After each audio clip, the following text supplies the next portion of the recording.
ভারতের রাজনৈতিক পরিমণ্ডলে রাহুল গান্ধীর অবস্থান সর্বদা আলোচনার কেন্দ্রবিন্দুতে। তিনি কংগ্রেসের নেতা হিসেবে শুধু একটি রাজনৈতিক দলের প্রতিনিধিত্ব করেন না, বরং দেশটির গণতান্ত্রিক মূল্যবোধের প্রতীক হিসেবে গণ্য হন।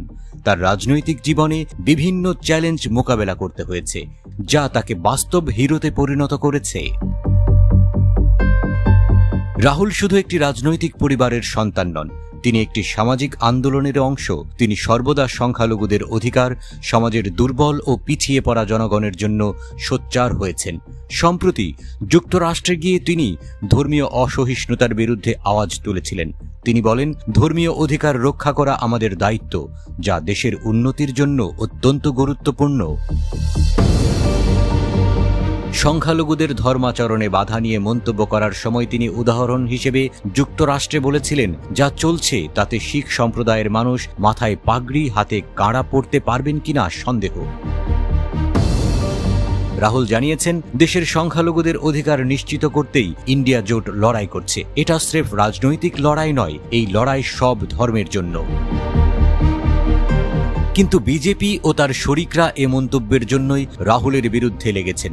রাহুলের এই মন্তব্য শিখ ধর্মের বিরোধী। কংগ্রেসের সাবেক সভাপতি রাহুল গান্ধীকে হত্যার হুমকি দিয়েছেন এক বিজেপি নেতা। এ কারণে প্রশংসায় ভাসছেন তিনি। এমনকি রাহুলের উপরে আক্রমণের প্ররোচনাও দিচ্ছেন ওই বিজেপি নেতা। ইন্ডিয়ান এক্সপ্রেস জানিয়েছে, এমন অভিযোগে দিল্লি পুলিশের দ্বারস্থ হয়েছে কংগ্রেস।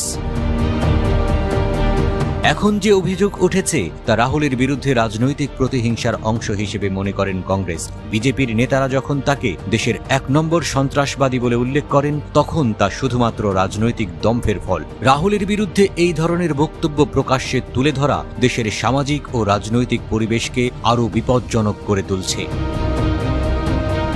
কংগ্রেস নেতা রাহুল গান্ধীর বিরুদ্ধে শাসক দলীয় নেতাদের নানা মন্তব্যের প্রতিবাদ জানিয়ে থানা পুলিশের কাছে একটি এফআইআর দায়ের করা হয়। নয়াদিল্লির তুঘলক রোড থানায় এই এফআইআর দায়ের করেন কংগ্রেস কোষাধ্যক্ষ অজয় মাকেন ও মহিলা কংগ্রেস কমিটির প্রধান অলকা লাম্বা।